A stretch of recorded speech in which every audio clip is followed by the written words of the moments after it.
এটা আমার জন্য আদেশ। এই যে এই বিবেকবোধ, পার্থক্য শক্তি, এটা যদি কমপক্ষে থাকে তো নিয়ামত, ধীরে ধীরে লোকটা বদলায়।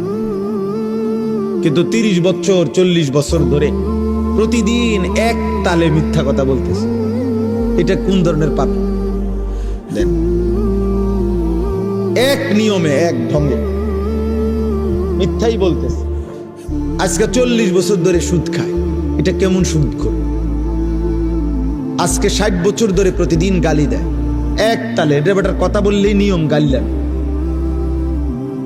এক হাতে সিগারেট খাইতেছে, মুখে অকথ্য গালিগালাজ করতেছে, সামনে রঙিন টেলিভিশনে নাচ গান চলতেছে। মানে এটা যে গুনাহ, বছরের পর বছর তার বিবেকের মধ্যে এতটুকু অনুভূতিও নেই। এটা অনেক বড় লানত, অভিশাপ। এটা অনেক বড় দুর্ভাগ্য, বদনসিব, যে দিনের পর দিন, মাসের পর মাস গুনার পর গুনাহ, কিন্তু তার কখনো এটা অনুভূতিও হয় না। তার অনুভূতিও হয় না, তার শরীরে কোনো সৌদে নাই। ওই যে সর্দি মারাত্মক হইলে